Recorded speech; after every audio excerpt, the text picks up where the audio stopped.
ये मेरे पास एक व्यूअर या सब्सक्राइबर कह लीजिए, उनकी मेरे पास क्या कहते हैं कि बर्थ डिटेल्स आए थे 12 जनवरी 1985 8:52 सुबह के समय जबलपुर एमपी में इनके पैदाइश हुई है और ये इनके बर्थ डिटेल्स है, उससे ये कुंडली बनी है। तो अब उन्होंने ये कहा कि वो बहुत मुसीबत में फंसे हुए हैं, तो इनकी कुंडली से हमें क्या क्या पता लगता है।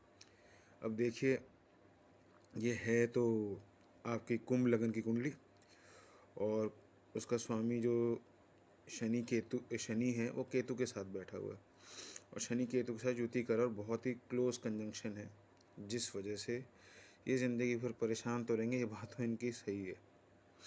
उल्टा इनके लाइफ में जब भी आप कह सकते हैं कि ये ऐसे लोगों से इनका मुलाकात होगी या ऐसे लोगों से इनका लेना देना होगा जो कि इनको गोस्ट आउट करते। गोस्ट आउट मतलब कि जब ज़रूरत हो तब काम पे नहीं आते। और यही चीज़ इनकी लाइफ में एक हिंडरिंग फैक्टर है। अब सैटर्न और केतु जब साथ में बैठते हैं, ये श्रापित दोष बनाते हैं। आमतौर पर राहु और केतु को श्रापित दोष कहते हैं, लेकिन जब केतु और राहु और सैटर्न का श्रापित दोष होता है, लेकिन जब सैटर्न और केतु भी बैठते तो वो भी एक इन्फीरियर ही सही पर एक श्रापित दोष माना जाता है। बहुत से ऐसे ज्योतिष है जो इसको मानते हैं, ये श्रापित दोष है। तो श्रापित दोष में प्रॉब्लम क्या होती है, खास करके जब सैटर्न और केतु जब एक साथ बैठ जाते हैं, चीज़ें बड़ी स्लो स्लो होती है। आप मेहनत करेंगे लेकिन मेहनत का फल नहीं मिलेगा। अब कोई प्लानिंग करके एक चीज़ को सोचेंगे या करने की एक प्लानिंग करके चीज़ों को अपने हिसाब से चलाने की कोशिश करेंगे, पर वैसा होगा नहीं। तो लाइफ में जो भी आपने सोच रखा है वो तो होने से रहा, तो इसी वजह से आपको फ्रस्ट्रेशन बहुत आएगी। अब कुंडली के और भागों में जाते हैं। फ्रस्ट्रेशन या डिप्रेशन के और क्या कारक है।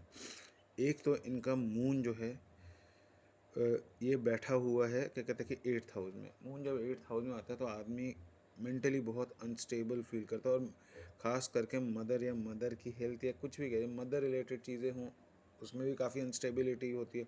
अब क्योंकि मदर आपकी फ़र्स्ट टीचर होती है, मदर ही लाइफ में इतना इंपॉर्टेंट रोल प्ले करती है।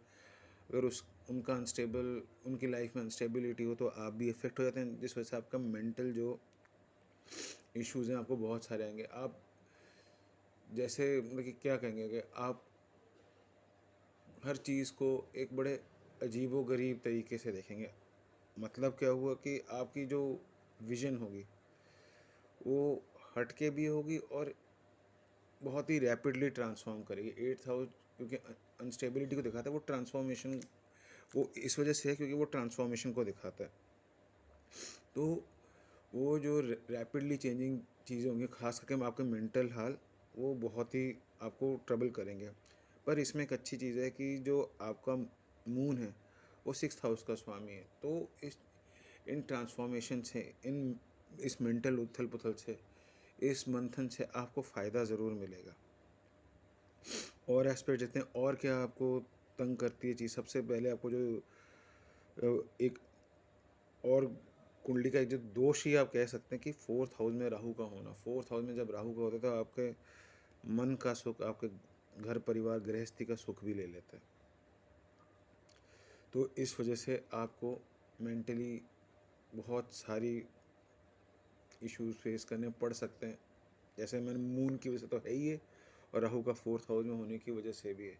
अब इसके बाद और क्या करा है, 4th हाउस पे देखिए सैटर्न की सीधी दृष्टि पड़ रही है और मार्स की चतुर्थ दृष्टि पड़ रही है, और उसी मार्स पे भी मतलब कि राहु केतु एक्सिस के बीचों बीच में होना, ये भी थोड़ी चिंता का विषय है। साथ में वीनस भी बैठा हुआ है, तो वो भी थोड़ा आपको सुख भोगने नहीं देता। इन सब के निष्कर्ष से ये पता चला कि आपको माइंड में जो रेस्ट, जो रिलैक्सेशन जो आपको फील होना चाहिए था, क्योंकि शुक्र is all about feeling good, तो वो चीज़ें अफेक्टेड हो जाती है। और सैटर्न का बीच में ये राहु केतु एक्सिस के एकदम मतलब कि उसी में बैठना, वो और भी चीज़ों को ट्रबलसम बना देता है। क्यों? क्योंकि बेसिकली जो आपकी मतलब कि लाइफ में जो छोटी छोटी चीज़ें आप करते रहते हैं उसमें बहुत ही बाधा देता है। अच्छी चीज़ें क्या है आपकी कुंडली में, एक तो सूर्य का आपका 11th हाउस में होना, ये आपको कहीं ना कहीं से गवर्नमेंट या फिर किसी फादर फिगर से कोई मदद या एटलीस्ट कोई अथॉरिटेटिव पर्सन हो, उससे आपको हेल्प ज़रूर दिलवाएगा। तो आप कभी इस चीज़ को थोड़ा सा मतलब कि इग्नोर ना करें। साथ में मरकरी बैठा हुआ है 11th हाउस में, ये आपको व्यापार या कमाने की बहुत सारी आप कह सकते हैं सोर्सेज भी खोल देगा, और एटलीस्ट आपको मतलब कि प्रेरित करेगा कि आप कमाने की तरफ ज़रूर जाएं। और क्या कह सकते हैं, हाँ, आपका अभी जुपिटर की महादशा चल रही है और जुपिटर बैठा है आपके 12th हाउस में, तो ऑफकोर्स जुपिटर रिलेटेड चीज़ों में आपको थोड़ा सा इशू जाएंगे। तो आपकी, हाँ, एक अर्निंग जो है वो आपकी फॉरेन कंट्री से आएगी। और इस पीरियड में जो जुपिटर वाले पीरियड में 2038 तक चल रहा है शायद आपका, आप उसमें कोशिश कीजिए कि आप किसी फॉरेन कंट्री में सेटल हो जाएं। अगर कुछ और डिटेल्स मेरे को मिलती है इस कुंडली में, मैं आपको फिर बाद में बताऊंगा।